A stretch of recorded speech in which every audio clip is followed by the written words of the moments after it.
Kinaskumtin Robert, pewisami no takapepix ko yan.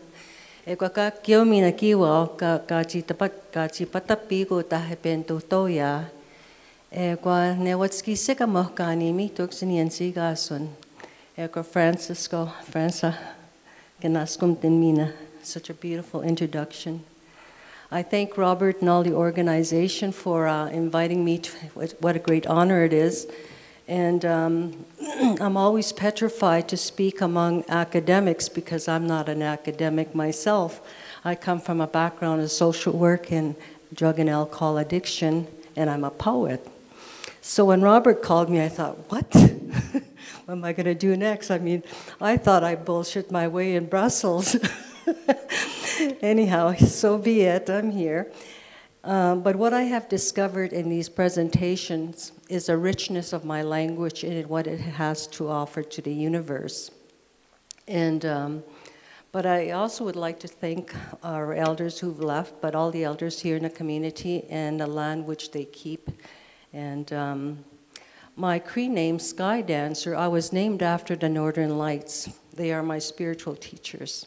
So many of you have probably seen the Northern Lights. I can never say the English name. Cree is my first language. That's my excuse. So I'm going to time myself here. And what I'm going to do is, okay, start. Whoops, it's really fast. Anyhow, what I'm going to do is move a little bit from oral tradition to the written word. And I'm going to go slow because there's going to be concepts from the language that perhaps you've not thought about or haven't been exposed to. So here we go. I live in central Saskatchewan with my husband next door to Alberta. The hills and lake that surround us are referred to as Stoneberry Plains and the Minichichisis. And this means little hills in Cree, but it's a different dialect from mine, and it sounds to me like little hands in my language. There are several dialects of Cree, and I am Plains Cree. We were nomads and moved where the food was abundant, and I'm still a nomad, by the way. I've traveled internationally, and I just love it. We've built into this hummocky terrain where we have nestled around straw bale house, which we call home. And in the lake around us, my husband's from Eastern Ontario, and he calls it a slough. I call it a lake because it's 25 acres. So we lovingly call it Peter Pond and Lake Louise. In many respects, we repeated the shack I grew up in, which was made of straw, mud, and poles or branches, if you will. It was a returning home into this straw bale house. Nike. Nike means home, and it is threaded with the word nikawi, or my parent. So home and parent are interrelated. In essence, it also means nikuao, nike, is also related to the heart. My heart is in my home and within my parent. So that's the translation of that particular part. The heartbeat is the steady beat of the drum. The medicine wheel, I don't know how many of you are familiar with the medicine wheel, but it's a huge concept which entails the emotional, the physical, the spiritual, and the mental, as well as all of the elements of the universe and all the seasons of the universe. The cosmos, the earth and its creatures, the emotionality, the intellectual life of the cosmos, the earth and the creatures, the physicality of these entities, and the spirituality embedded within that medicine wheel. The medicine wheel from which my community understands life moves and lives in a continuous circle. From the east, and I was really happy to see all of these photographs here, Sagasteno, towards the sunrise, to the west, Baksamuta, towards the dropping or slipping off or the dipping into the west. From the north, Giwetino is the home of the ice beings, and to the south, Apito-Gisigono, the midday where the thunder beings reside and where the sun rests briefly at midday. A lot of people don't understand that when the sun is in at midday, it actually stops for a few seconds or even a minute. I don't have the details to that, but it actually stops in the middle of the day. The wheel also addresses our development from infancy to maturity, life and death.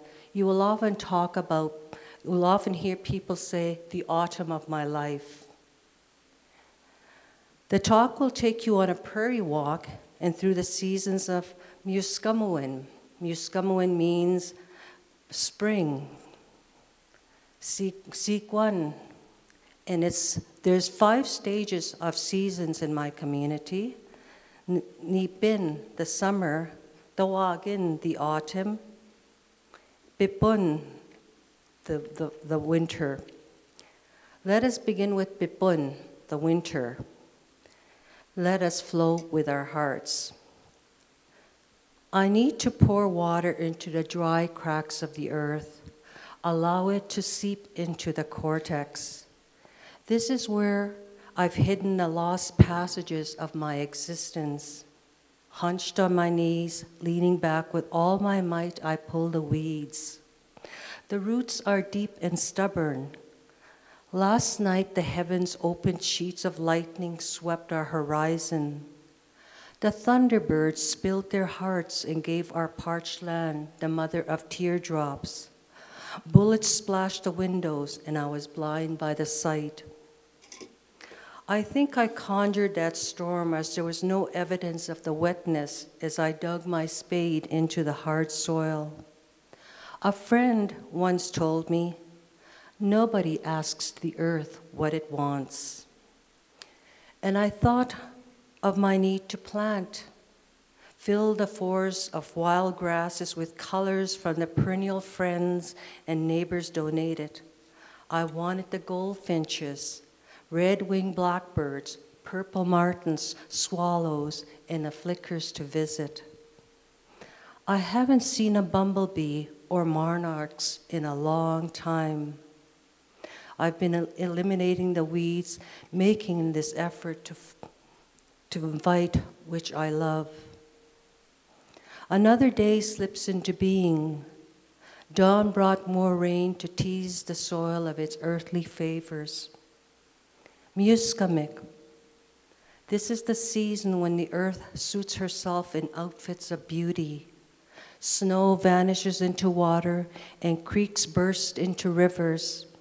Rivers rush to freshen the lakes. The water has incredible strength. Sugetsi piunepi. Incredible strength. Everything thaws and flows. Sikwan. Buds emerge out of sleep, sap awakens, and Nipin arrives when an energy bursts that flourishes into the universe and its habitats. Just outside of Saskatoon, along Sugetsuwansipi, which means the fast-flowing river, that means Saskatchewan, it spares no one who disrespects or challenges her power. Here, Cranberry Flats Conservation Area overlooks the banks which attracts dogs and nature lovers. It is a paradise of sand dunes that slope into the banks of the river. Creeping junipers thick with berries weave their arms to hold the earth. Lovers jolt their tongues with tart, low bush cranberries. Chickadees used to human company feed off the hands. All who walk here know to step around the fragile and delicate flowers. Weeds are tough here, as they are in most parts of the prairie. In the past, motorcycles, dune buggies, and mindless people almost destroyed this picturesque land, leaving waste, churned earth, and shreds of broken bottles. My dogs have jumped into our 25 acres of water. They've returned covered in duckweed. The scorching besim sun has cultivated green algae, which is chlorophyll containing subdividing plant matters that float to the surface. The lake is filled with lake shrimp, muskrats, beaver, frogs, salamanders, and other creatures. The water and sun have their say. What lives also dies. Alberta, which ironically is where I'm originally from, northern Alberta, the richest province of Canada, supplies oil for most of our country in the United States. Their oil sands require 2.45 barrels of water to produce 1 barrel of oil. Although the water is cycled many times, the sands use more water per year than the entire city of Calgary, with a population of 1 million. Most recently, the world was notified of the nuclear waste that seeped through the destruction of Japan's generators into the ocean. Tons and tons of water was used in an attempt to cool these generators. In the far north, from the deep wilderness, the small native community of Pine House organized a 709-kilometer walk to the legislature of Regina. The March of the Green Mile is a walk to raise awareness that northern Saskatchewan is being targeted by the Nuclear Waste Management Organization to store millions of used nuclear bundles that will remain highly radioactive forever.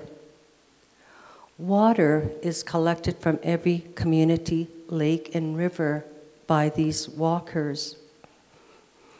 In the Gulf of Mexico, the world watches the BP oil company struggle to cap an oil well that released thousands upon thousands of gallons of crude oil into the ocean. Fish, birds, and plants died. This polluted spirit, water, nipi, indunated toxins travels all over the world, affects sea life, fowl, land, and even the cosmos. We do not yet know the long-term consequences. We've barely learned a fraction of its environmental impact. Civilization has overextended its demands on the earth. Politically, the system evolved to support the artificial world. This has led to abuse. People get stuck in this man-made space and are surrounded by the things that are artificially made. This is self-absorbing. And in Cree, we have this cannibalistic creature called Witagu, and that's what takes over our psyche. We become cannibalistic to the materialistic world. Being self-absorbed produces parasites and scabs. We become a colony of maggots on the earth's skin. As parasites, we get blinded by our light because that is all we see, and we begin to think we are the source of life. Mankind has become completely divorced from this nurturing mother, a ski. People who are fully urbanized are afraid of silence and darkness. Their souls become landless and spiritless, become dumb, if not dead. This soullessness finds an expression in addiction, depression, criminal behavior, or deranged creativity on self and others. And in fact, a lot of children don't realize where their food comes from. I do not wish to belabor this darkness. Rather, I wish to explore and encourage the light that maybe is within this darkness. More countries and people have become aware and have become involved in the salvation and the restoration of the destroyed. The indigenous cultures who have made their connection and ties to the land offers glimmers of hope. Hence, through the wisdom of elders, my language and spiritual culture practices I hope that I may be able to extend these teachings. Joseph Natawahau, a Cree storyteller, relayed this dream a young man received during a fast, a vision quest ceremony.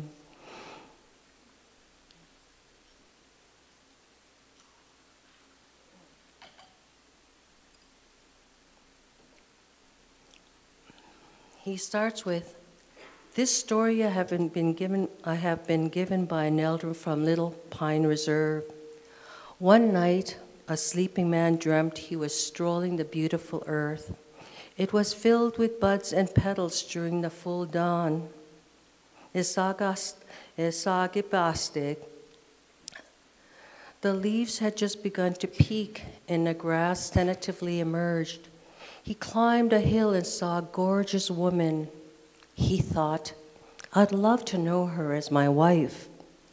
When he came upon her, he felt something different and realized she was sacred. She was Mother Earth. Nuhkumatayugan. Grandson, she said as she raised one lovely arm and pointed to the abundant summer. Half of the earth is like this, and he beheld the earth's wonder and beauty. She lifted her other arm. It was withered, ugly, and dirty, and burnt black. Her clothes on that side of the body were filthy and torn. The earth will be like this, stark, burnt, black, and foul, if you do not honor it, she told him. And as she walked away and turned her back on him, he noticed that half her body was lush and abundant with life and song, while the other side was scorched, black, and lifeless. With each alternative step, he saw that she carried both life and death. When the young man awoke, he thought of this dream and marveled and wondered why this vision. My community believes that dream. Visions are meant to be shared. They must be given life. I believe we know in our hearts and minds what his dream means. Some time ago, my husband and I stripped our sweat lodge. The elders spoke about the temple for our God, and the sweat lodge is such a place. Matutsan, a dome made of willow and tarp. This is where we lament, laugh, and weep in the darkness with the company of others. We laid our tarps to dry overnight on the land. The willows which formed the skeleton was exposed to the darkness. We had cut and gathered fresh willow to rebuild the following day. They too waited. That night I dreamt the willows of the lodge were weeping. They were missing their clothing. When I first came to the boot in the middle of Rome, I dreamt I was having great difficulty in finding willows to build my lodge. Still through the ruins I found scattered twigs. Needless to say, I carry culture inside, and it moves with me from place to place. The elder talked about that. He says, I live my life. He practices, he makes it walk. In the Cree language, which is my tribal tongue, many words have a physical connection to the earth and the cosmos, as well as a spiritual and psychological grounding. For example, the word green, askitawao.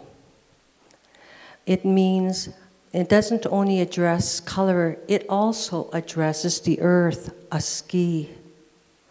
The gao, the additional half askitawao means in addition to, on top, over and under, in particular on the soil. Hence the earth is married with the color.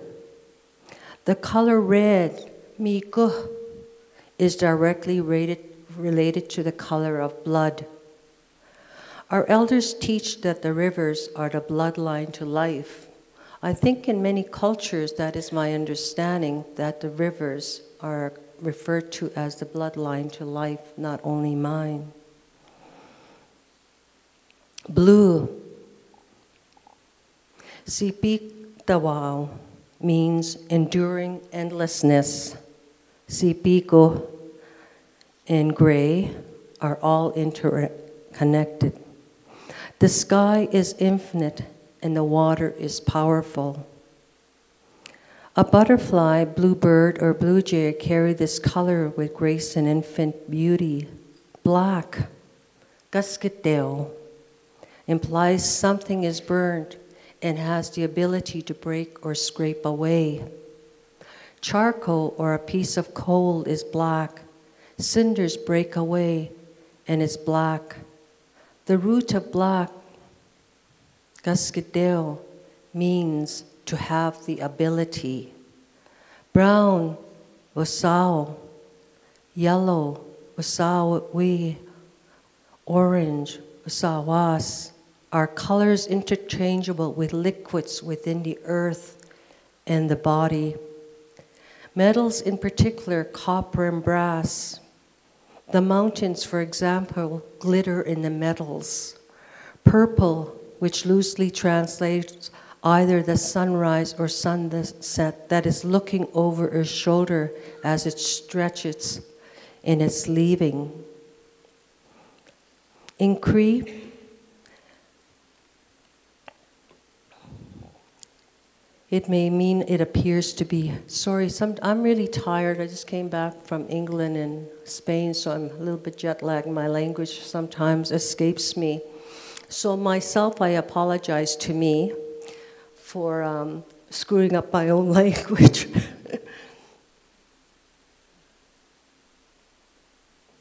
And I apologize to the Cree speakers. Translation for purple is Watui Mikusu, and it translates to blood cloth, a thick coagulation of red. A clot occurs in a tunnel of a vein, Wate. The elder was talking about the Wate, the hole in the universe. That's what it means. The hole, so to speak, where also water runs. Or it may present itself in the form of fire as a volcanic eruption. White, wapiski, wapiskau. The term also relates to sight, as in see or look. Specifically, natawape, look over there. One can take these words apart more closely, and within the context of each is a root that takes many directions into the earth, the heavens, or the physical body. If you study, and you're all intelligent people, and look at the cosmos, pictures of the cosmos, you will find many connections between your body and the cosmos. The cells look like you in the cosmos. Quite simply, Cree's origin is right out of the earth, and Cree is the land's form of speech. In Cree, now I can't pronounce this Greek word, autokondonis, am I right? Something like that, means within the autonomy of the earth. Color words in English are just inert nouns and adjectives, things. In Cree, they move, they act, they have behaviors, verbs, and nouns. Cree is an earth language, not an invented one. On the Canadian Shield, there's a marker that indicates where the rivers change directions. On the side of the marker, the river flows east. Step on the other side, and the rivers there will flow west. Deep in the Earth's body, there is an aorta with chambers of circulating river blood. Humans are water. And if you look at our own arteries, they have the same principle. In our ceremonies during the fast and vision quest, and for those of you who don't know the fast and vision quest, we are isolated in the woods in a little dome for 4 days and 4 nights without food and water. And sometimes people go for 7 or 8 days. It always amazes me when people say, oh, you can't live without food and water for that length of time. That's a fallacy. People have been dug from earthquakes for longer periods and still live. And in that living, they have a lot of visitors. This ceremony reinforces the spiritual significance of water, which imprinted in our psyche. We recognize that water is a servant, if not an extension of the great mystery. The ceremonies reinforce this belief. Water has its dualities, and this expresses itself in our dream place as well as taking place in nature. Water's speech is powerful and old. One only has to listen to the ocean, to creeks, to waterfalls, dewdrops falling from a single leaf to get a sense of its life force. Miuskamik refers to the beautiful dress of youthful spring, and arrival of the excited thaw is fitting with this maiden. She is in her prime. The elders teach, Manache, treat her with respect, kindness, preserve her and care for her as if she was your own blood. Elders, Giteak, are the good-hearted ones. They are historians, psychologists, philosophers, legend keepers, and may hold one or more designated earned role. The thunder beings arrive from the south. They bring raindrop woman, Nuse, Manatu, Papastis, and they bring voice and song. They are accompanied by the spirit of fire as lightning flashes and splays the skies. We give thanks to the Creator's generosity and burn sage to acknowledge their presence and their gift. We must be gracious in what we receive. Sikwan, snow recedes, forms river snakes that melt into the anxious desiring life. The trees burst sap, everything sprouts into life. Twice in my walks I have come upon newborns. A fawn so tightly curled in the tall grass it looked stillborn. I left it holding its breath. Another emerged, meowing from tall cattails. I stood open-mouthed as I watched the tiny buck give chase to my poodle. Round and round they ran until the fawn decided it was my turn. Startled when it charged, I hugged it into my arms until it calmed. I set him back into the earth until it charged again. Again, I held him, kissed him on his fresh nose, and released him into the wet reeds.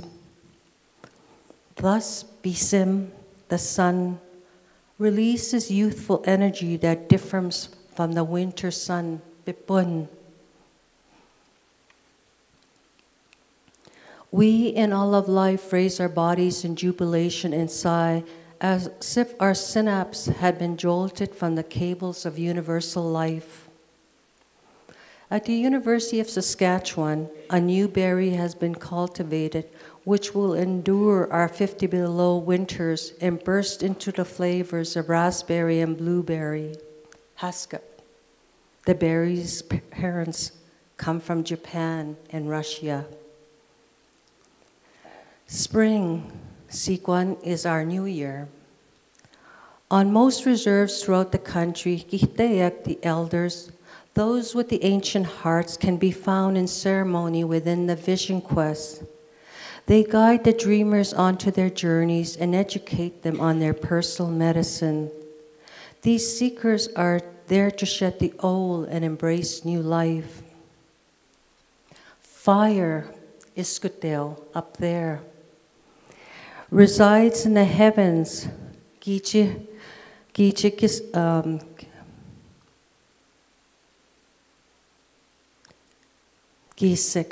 Kichikisek, the sacred heavens. In the sun, Bisim, in the northern nights. The latter is where the ghosts dance. Fire is held in rock, Asani. Flying stars as in Halley's Comet, and in the sweat lodge, rocks heat the heat they hold. In the earth, Aski, deep in the depths, hold Wate. Fire is cradled in a nest. Watstun, the nest, and waits to erupt, to send speech hurling into the unexpected. Alcohol is referred to as fire water. Needles and radiation substances injected into the body burn illnesses or heighten false euphoric highs. Lasers are used in surgery.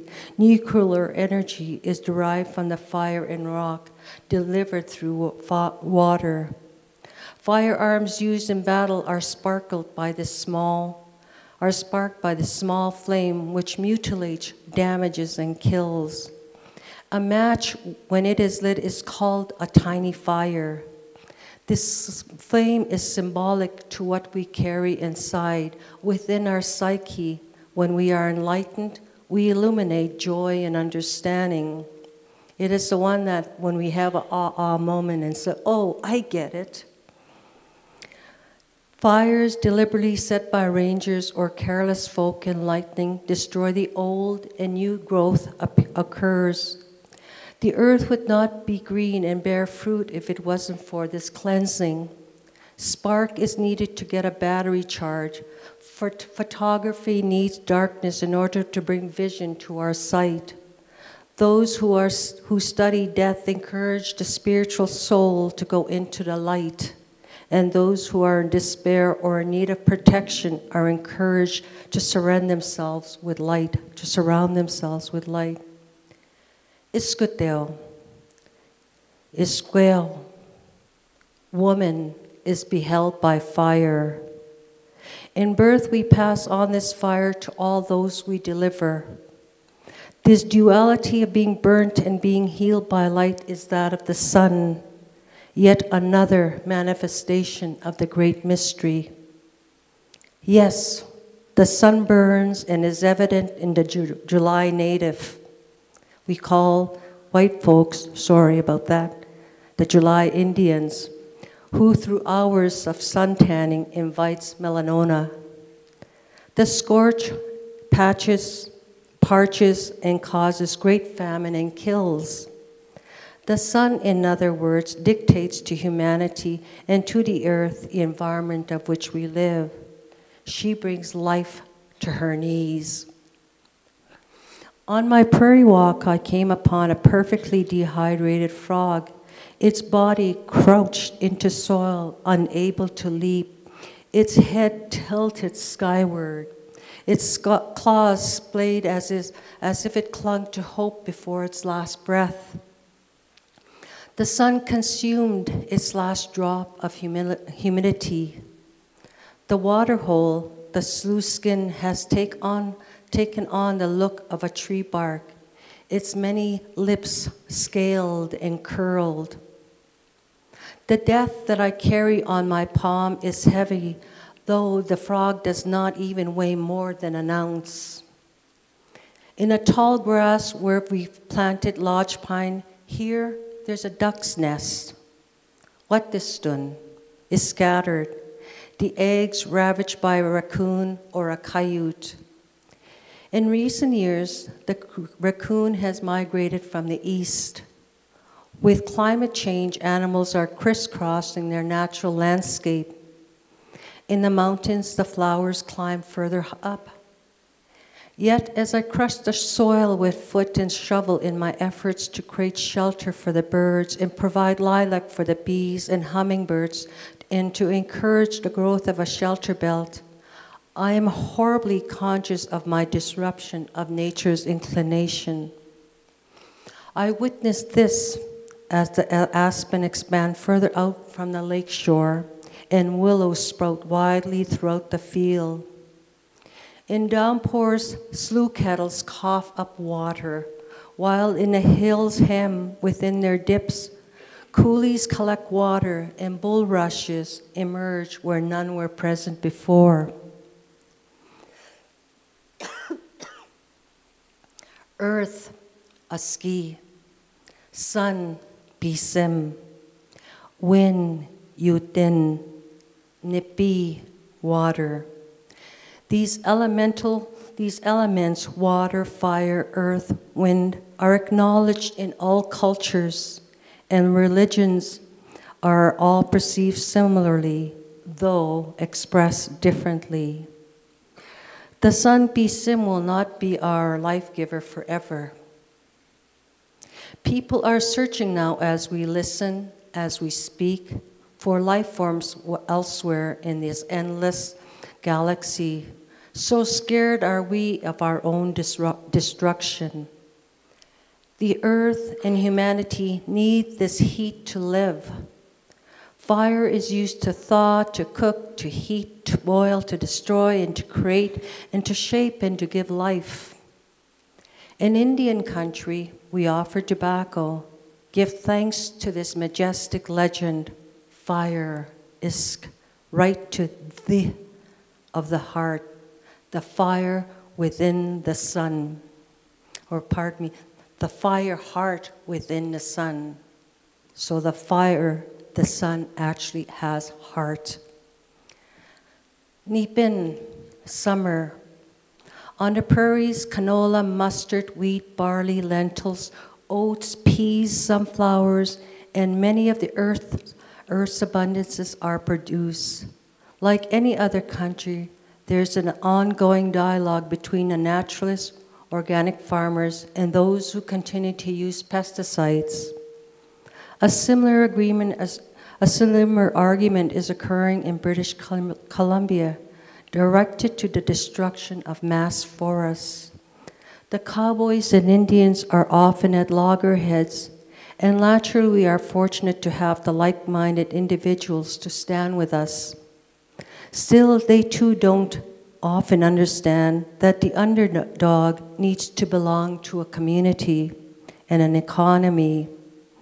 Hence, the strive to and for balance in honoring the earth is sometimes in conflict.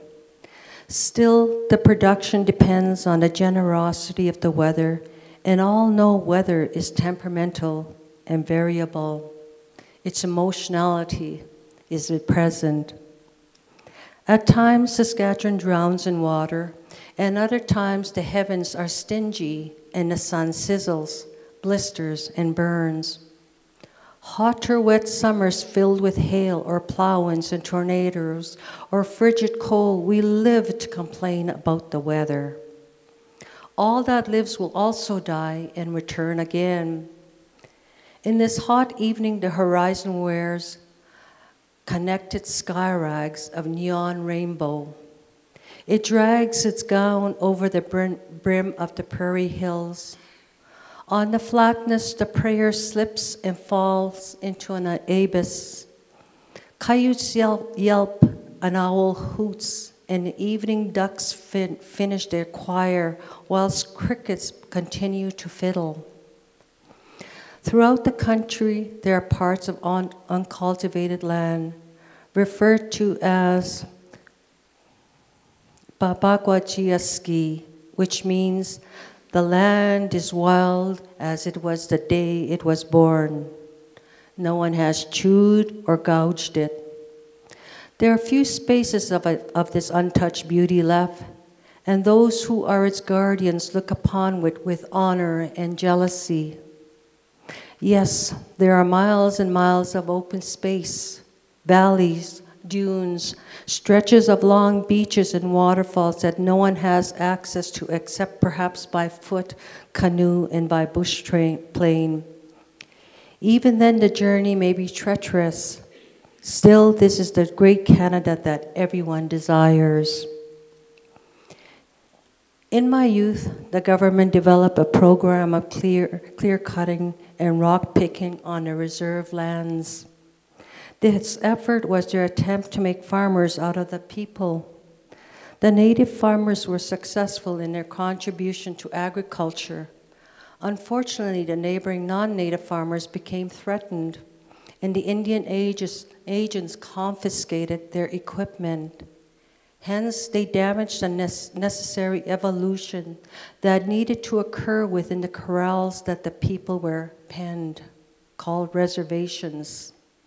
I always thought the big cities were reservations as well. At the time, I wasn't aware that we were in fact contributing to the imbalance of nature. Previously, all our sustenance was provided by the land, berries, roots, and their medicines. Animals provided flesh, skin, and bone to feed and clothe us. We depended on the earth, a ski. She is the backbone of our existence. The land is codependent on a rock, sun, water, and winds. When the earth is depleted within, in the extraction of oil, minerals, gases, and water, its backbone shifts, and this contributes to the consequences. When the soil is depleted of nourishment, productivity suffers. We've had grasshoppers and caterpillar infestation that add to this stress. Leaves and crops are stripped, and these insects smear their oils on the roads, and the air is filled with their stench. Birds die from the spraying of fields meant to kill weeds or mosquitoes, and in turn, the scavengers suffer more than indigestion. The human footprint is massive. The world is shrinking as we grow larger. The earth can no longer sustain itself, nor us.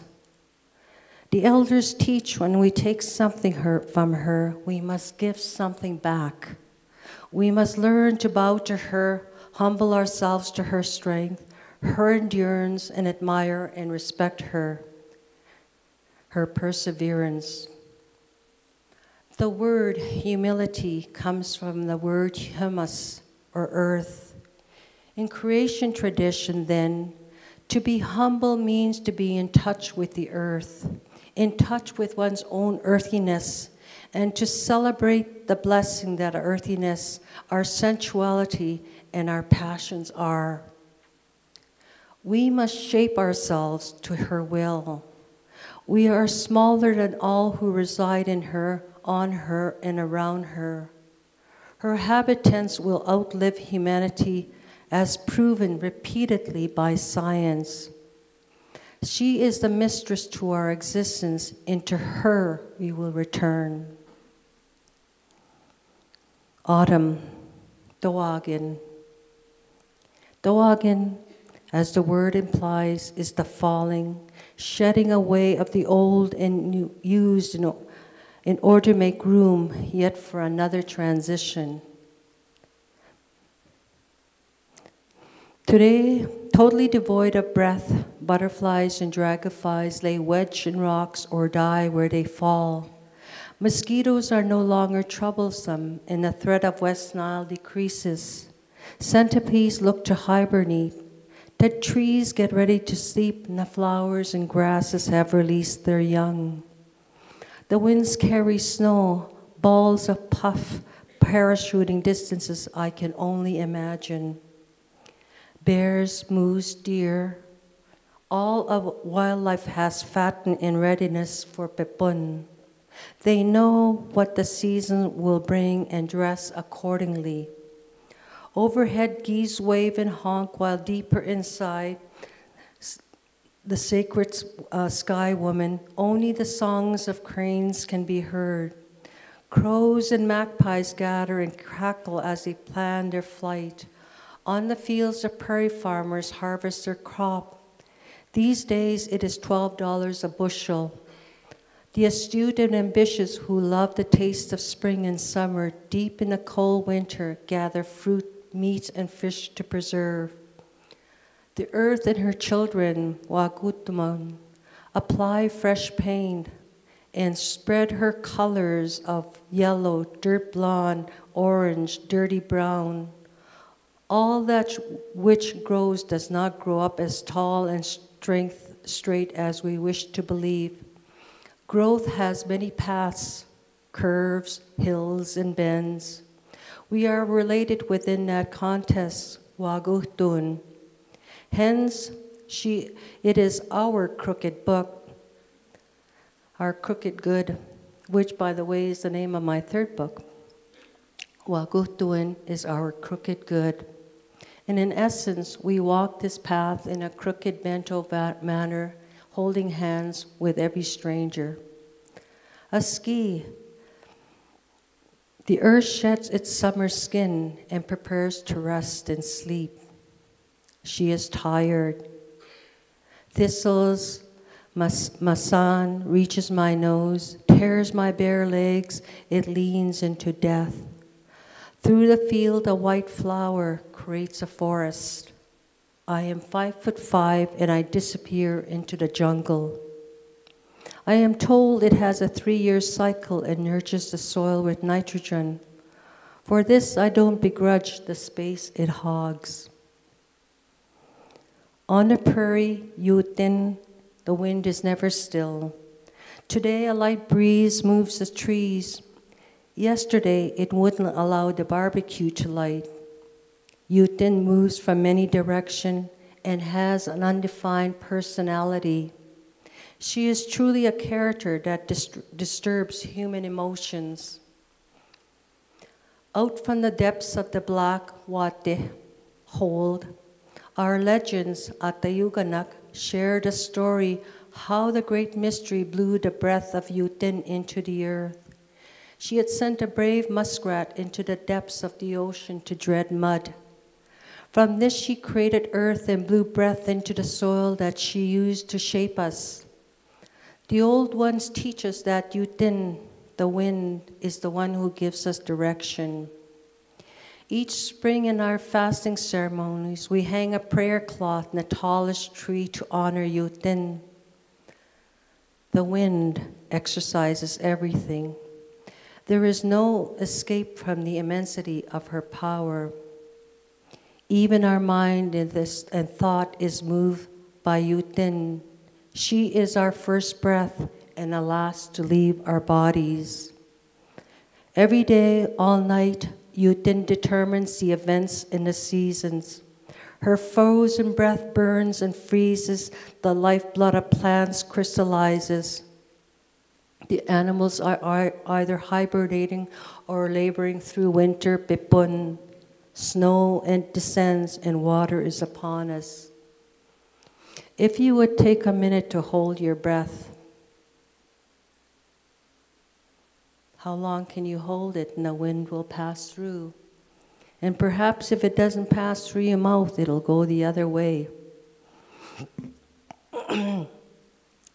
We have a farting spirit, it's true. The winter keeps me at my post, huddled in thick rags. I examine the frost tracks on the window pane. They sparkle and look like caterpillars or summer's leftover spider webs. Zigzagging on the hills, the snow snakes and sculptured hoodoos, tall hats, mammoths, stone beings, each moment is different. In my many winter walks, I am burdened by many layers of clothing. My footwear is heavy and extra long in snowshoes. The trek is cumbersome, slow, and exhausting. Story walking arrives from the wilderness of the wind and the land. They are all shapeshifters, the land, the rock, the water, the wind, and fire. All of them at any given moment in time can extinguish our existence. Autumn slows us down, brings beauty and sadness. Winter encourages us to hibernate so we can be reflective. And though each season is filled with comradeship within the community of relatives and friends, winter determines this unity. The binding of rawhide that holds up the teepee poles, that's what I'm referring to. Winter is like that. It binds the community. It demands cohesiveness, whether it is good or bad, it does not matter. Cut off from the community, we die. Throughout Canada, ceremony occurs in every season. It may be the awakening of a song too ready for the summer sundance, or the preparation of a winter dance. The flying skeleton, Bakakus, and a cannibalistic creature, Witaku, come forcefully alive. We are bewitched by them, only most of us don't want to pay attention and give them different names and assign different expression. They reside in all of humanity, and when they are awakened, we destroy ourselves or one another. Hence, it is important to be vigilant and to honor these spirits. As you've been listening, you can discern they too are of and within the land and within the elements. There are numerous ways of honoring the seasons and the spiritual powers and wildlife. Though I have participated or have been an observer, it is not my place to give any descriptive information to any of these ceremonies. Even in the gather of information, I must follow protocol. Culture, Bima Disuin, is a way of life. And the word Bima implies that life itself lives in a spiritual entity. She moves constantly everywhere. To be human in the face of confronting the adversities we have placed on green earth depends on us. The simplicity of the First Nations law and teachings are difficult to follow. The old ones say, it's hard being an Indian. And to be more blunt, it's hard being a good human being. And to strike this principle home, I often ask people in a sweat lodge, make tobacco ties, honor the grandmother and grandfather of discipline, and see if you can apply it in your everyday life, one day at a time. Discipline, don't eat carbohydrates today. Discipline, be sure to say your prayer. Discipline, read and learn a language one day. Discipline, let's see, there's mental, physical, spiritual, and emotional. Hold your anger, understand it.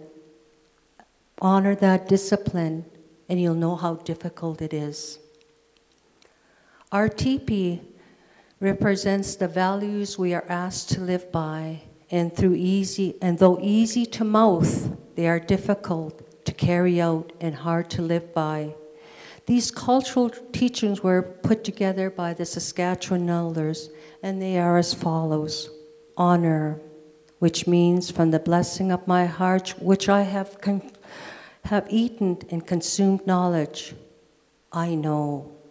Which I have been taught, I know I must live it. I have no excuse for I have been taught. Short-sightedness and stupidity is unacceptable. In other words, I must honor and walk my talk. The top flasps of the teepee poles are held tightly with rawhide. Means that which is held tightly in place guides and gives direction. Hence, the wood smoke spirals upward and the rains trickle down the poles as well. The flaps are moved as they take directions from the winds. The pegs. These poles and pegs hold the values in place. They are as follows. Obedience. To learn by behavior. Obedience teaches us right and wrong, and we use judicious thinking and thought to determine what obedience means to us. You do not want to just take it and say, well, the teacher told me, therefore I must do it. Respect, to speak carefully. To treat with respect the honoring of one's basic rights. Humility. One is not above or below others in a circle of life. One is humbled when they understand their relationship with creation. Humans are considered small in a majestic expanse of creation. We are just a strand in a web of life, and one must respect and value it. Happiness. When one is happy in their social environment, others pick up the vibrations of joy. One's physical, mental, and emotional improves and encourages good health. When the spirit is happy, so is the body. Love. Sagituin. The elders teach that love is the greatest gift to give and the greatest gift to receive. Ross Hoffman, a non-native man who studied under many elders, writes, "The gift of love which the old man taught also relates to a relationship we have to ourselves. When we face ourselves, when we look in a mirror, do we love what we see? If we are unable to love ourselves, whose responsibility is to change that? Where do the answers lie? Faith. One must learn to believe and trust in self and others, to believe in a power greater than ourselves when we worship whom we worship, who gives us strength to be worthy members of the human race." I often hear people say, "Well, I don't think I can fast for 4 days and 4 nights." And I look at them and I say, "Are you going to go from one end of Calgary to the other and believe you're going to get there safely?" It's blind faith. We believe we're going to get there. Kinship, family and relatives, roots that tie us to the lifeblood of the earth, give a sense of belonging. Cleanliness, to be clean in thought and action and not to inflict pain upon others. Good health habits also reflect a clean mind. Mine is never clean. I like to challenge it. I don't know if I agree with the elders with that one. Thankfulness.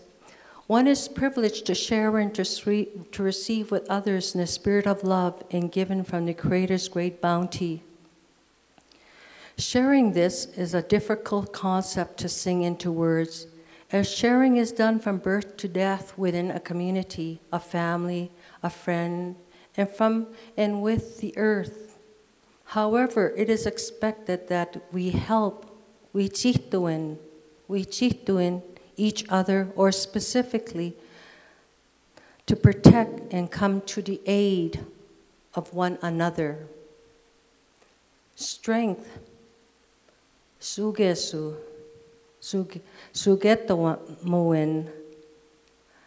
One needs to be strong and learn patience in time of difficulty, to endure and show and understand compassion and not complain. This was necessary, if not is necessary, for survival. And strength doesn't mean you don't cry. Strength means you do cry. Hope. One must expect through diligent and dedicated work that life will improve. One must persevere and be determined. It's so hard to persevere and to have hope and to have faith, especially now as we confront what is ahead of us. And when the elders said, "What do my grandchildren, what have we got to offer them?" I find it personally frightening. Good child rearing, that is to grow children to full life. All children are unique and blessed with a vision and a gift of life. There is a word in Creed that as we leave the womb, we are filled with mystery. We are filled with spiritual energy as we leave the womb. We are all responsible for them spiritually, emotionally, physically, and intellectual development. They present the continuality of the circle of elder life. Elders often refer to the children as the 7th generation. One must think and prepare for the continual survival of humanity. Hence, care must be bestowed upon the earth and her servants. Ultimate protection. The ultimate responsibility is to achieve health for a balanced caring for the body, mind, emotion, and the spirit of the individual, the family, the community, the nation, and the earth. The control flaps of the teepee are the wings that connect all relationships, and we are all interdependent. This controls and creates harmony in the circle of life. The return to the green world, if you will, is in the living of these values, which is really about having a relationship and living with the land in the same manner we personally wish to be treated and how we ought to treat others. Winter, Bipun, this continuous cycle of the seasons is upon us. In our maturity, the psyche remains youthful and hopeful, filled with wisdom, for we have eaten and consumed life. However, in the process of the travel, the road has taken many twists, bends, curves, jumps, swims, or falls unobserved. Our physicality surprises us to a well-used and degenerating body. We too shall return to the earth, to the seasons, and to these spiritual workers at the Yuganak, these legend keepers. I'm deeply grateful for your listening and your attentiveness. Thank you.